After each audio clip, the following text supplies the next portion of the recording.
Hi, this is Simon, and this is a quick video just expanding into some additional uses of time variant controllers, especially LFOs. I'm going to start from scratch here just to help highlight what we're doing. I'm going to start by making a new ensemble, Command N, delete the inputs, built-in module, oscillator, pulse. Now, let's do our built-in module, MIDI in, gate. Actually, you know what? We're at the point, it's good when you're starting out to go through those built-in modules and see all the different possible modules. When I'm working on my own, I actually just hit enter or return, and then I can get the things that I need because I know the names of them. So I wanted a note, pitch, MIDI in, and a gate, and I can hit enter in order to pull those up. In order to work this way though, I need to know what modules are named, and so I need some familiarity with the program. That said, this is something that we've built a few times before, and that's very straightforward for us to construct. We have a pulse oscillator that takes in the note, pitch, and the gate, and then outputs the waveform to the left and right speakers. Let's listen.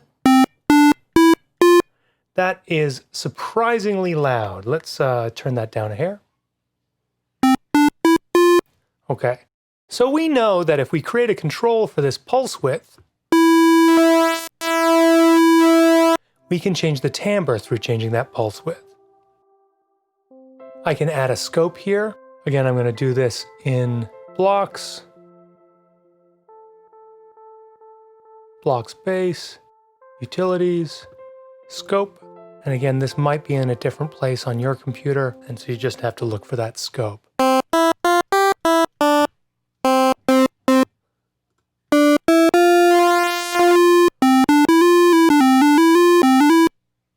So we can see the changes in that pulse width.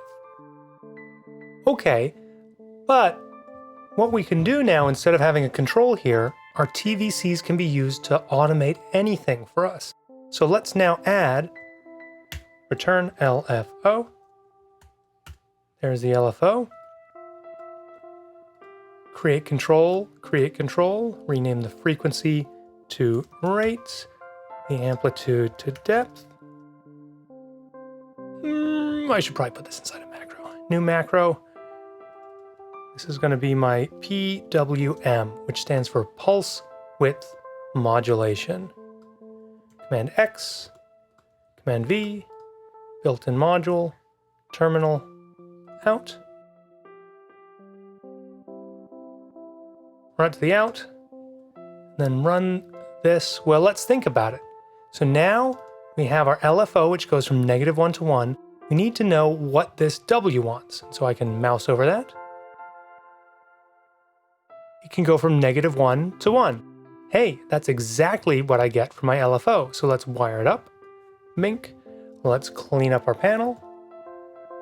Unlock. Lock it down.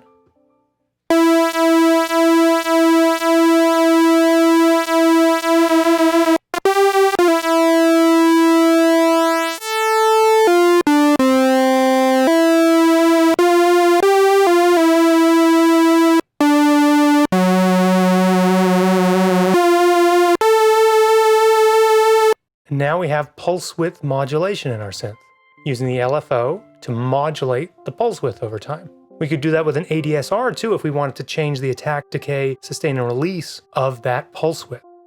All right, I'm going to turn this depth down to 0 for a second, and now I'm going to duplicate my pulse width modulation. I'm going to rename this Vibrato. So all that's in here, again, still is just the LFO.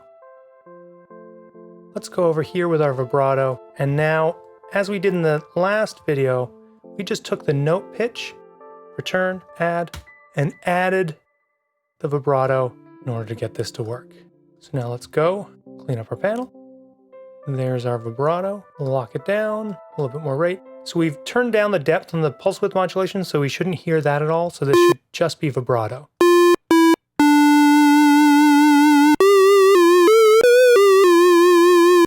Okay, so that's pretty good. That's a nice vibrato.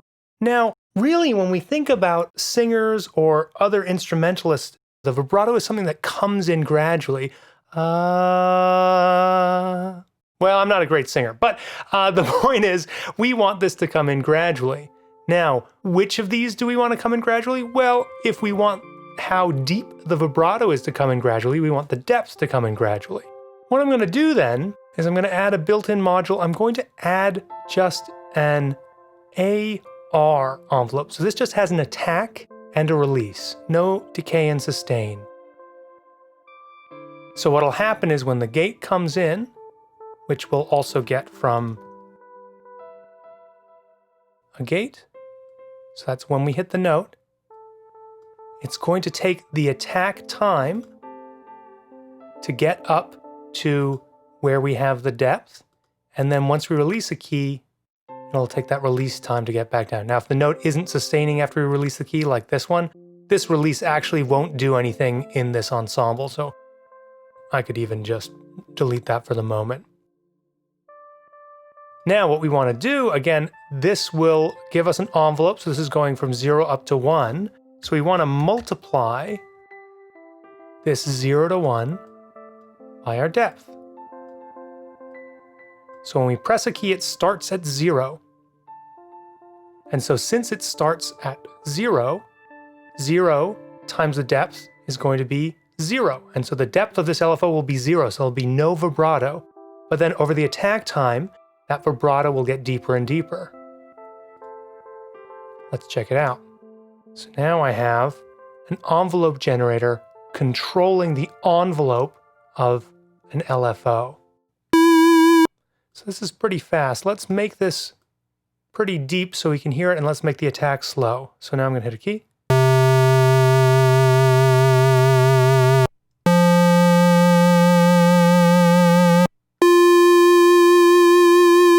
So you can hear how there's no vibrato at the beginning there, but then it sort of comes in to warm up those notes.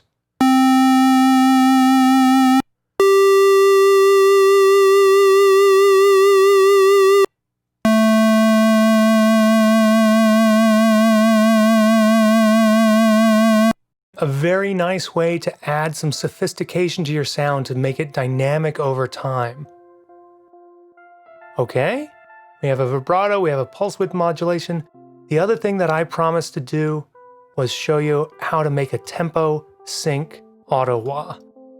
So I'm just going to build a macro here. I'm going to call the whole macro auto wah. I'm going to actually put the filter inside this time. So let's go inside. I'm just going to use my ladder filter again. And now we want an in, we want an out. We'll just use the 4-pole version again. In will go into the in of the filter. Create a control for resonance. For now, let's create a control for the P. So now it's just a filter for the moment, even though it's labeled auto. Let's hear it. Ha ha ha ha, I've done that thing again where I don't plug it in. By the way, no audio voice combiner, so I don't have any polyphony yet.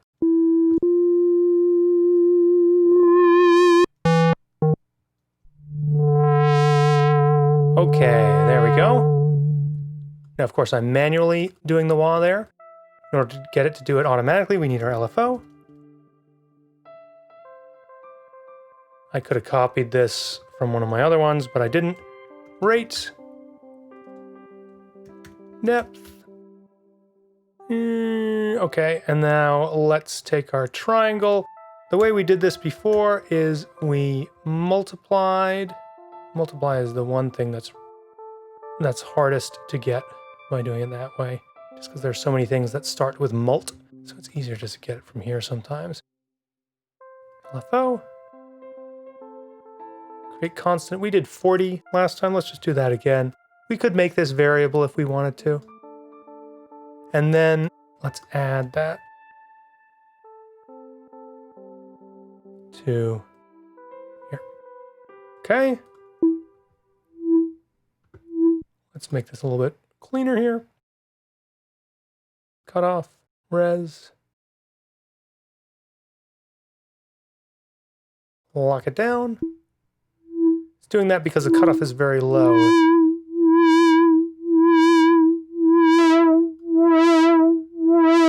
Let me turn the depth down on both of these so we can just hear the filter sound, right? So that's just a filtered square wave at this point with the auto.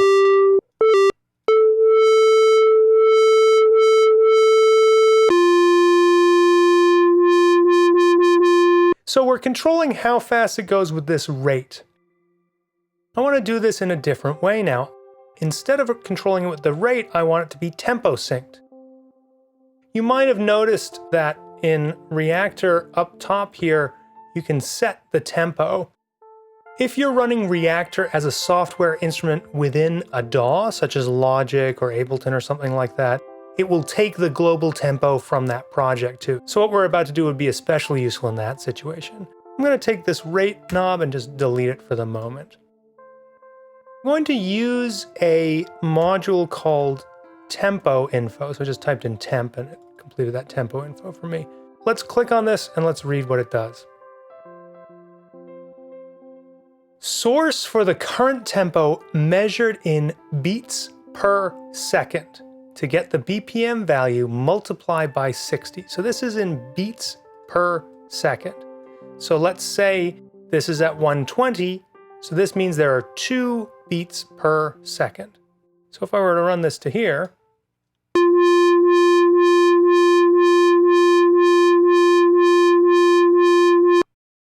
now for this frequency input, we want an input in hertz. The unit hertz means 1/seconds, right? If we were to run this directly in here, this would be at 2 hertz, and we'd get 2 of these cycles per second. So this is exactly a quarter note at 120. So if I were to change this to 60,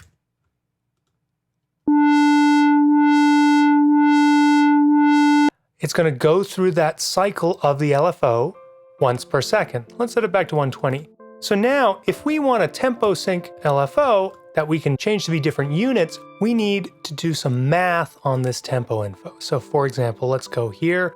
Let's do our multiply this way just because it's hard to do it that way. Okay, when I ran the tempo info directly in, it was doing quarter notes, right? So it was 2 times per second, 120 BPM. And that was going into there. So if I wanted this to be instead 1/8 notes, I could just multiply it by 2. If I wanted it to be 16th notes, and so on. But this is kind of a silly way to do this. I could build a switch now, panel switch, that would let me choose different things. So let's do this. Let's create a constant, and then I'm actually going to go Command D. Let's just for now do 4, and hopefully we can think about how we would expand this. So I'm holding down Command while I drag it over. So quarter notes, we don't have to multiply it by anything, but we'll just say multiply it by 1.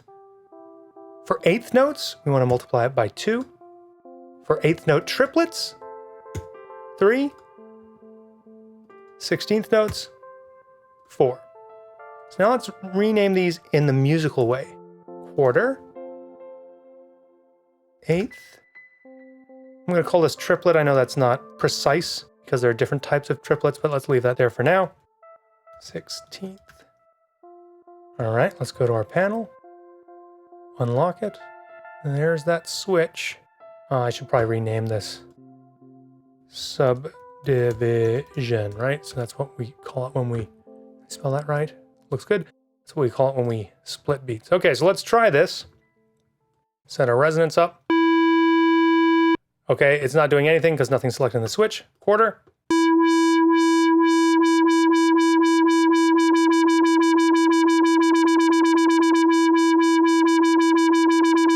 Okay.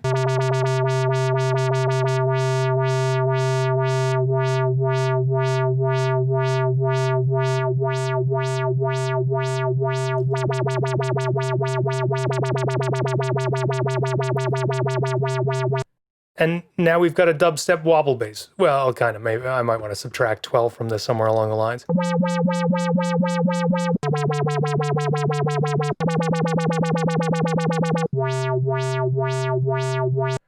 But there's our tempo sync auto wah. Now again, if I change this BPM to 88,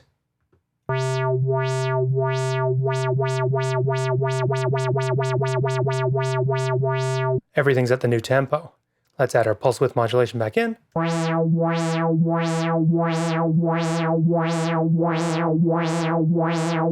Some vibrato.